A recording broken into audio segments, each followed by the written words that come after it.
কি করছো? মারবে নাকি? আপনাকে বাঁচাতে এত পরিশ্রম করছি আর আপনি কথা শোনাচ্ছেন। উপরে ওঠার ইচ্ছা থাকলে চলে আসুন, আমি ধরেছি।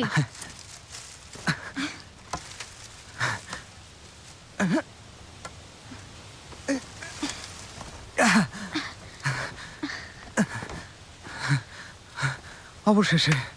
প্রচুর ঠান্ডা ওখানে। কি অদ্ভুত, তাই না? দেখো, এখানে একদমই ঠান্ডা নেই। ফিরে না এলে কি অনেক ঘৃণা করতেন? একদমই না। তুমি না এলে ধরে নিতাম হয়তো তুমি আবার নতুন কোনো ফাঁদে পড়েছো।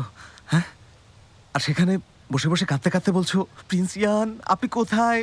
এখানে অনেক অন্ধকার, বাঁচান আমাকে। এখন মজা করার সময় নেই, অনেক কাজ আছে। ব্যাপার কি? লাফালাফি করছো কেন? আমার একটু তাড়া আছে। আচ্ছা, ঠিক আছে। এসো, আমাকে নিষ্ঠুরভাবে ফেলে না আসার পুরস্কার হিসেবে আমি তোমাকে কাঁধে করে পৌঁছে দেব। ওঠো। প্রস্তুত আছেন? হ্যাঁ।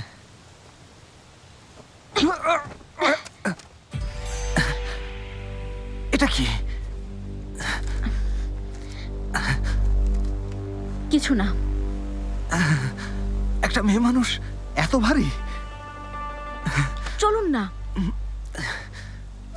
আমাকে ঝু সড়ক পর্যন্ত পৌঁছে দিতে হবে। তাড়াহুড়োর কিছু নেই, এটাই জঙ্গলের উল্টো পাশেই।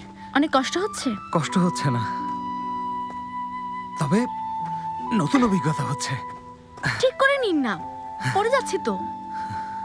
আচ্ছা, ঠিক করেই নিচ্ছি। আচ্ছা, তুমি কি জানো আর মাত্র 2 মাস পর আমাদের উত্তরিয়ানের বিশাল সমভূমি চমৎকার সব ফুলে ভরে যাবে। চাঙানের মতো এত জলদি বসন্ত না এলেও সেখানকার বসন্ত বেশি সুন্দর। আমি জানি সেখানে তোমার অনেক ভালো লাগবে। তুমিও চলো না আমার সাথে? মজা করা বন্ধ করুন। আমি তো মজা করছি না, আশা করি বিষয়টা গুরুত্ব দেবে। কেমন? হ্যাঁ, ঘোড়া চলে এসেছে। কি হয়েছে?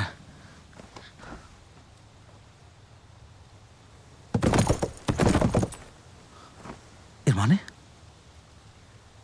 আপনার রাজ্য থেকে সৈন্য পাঠিয়েছে এবং সবাই ভারী অস্ত্রধারী। ইউএন প্রাসাদের দাসী হলেও বেশ বুদ্ধিমতী।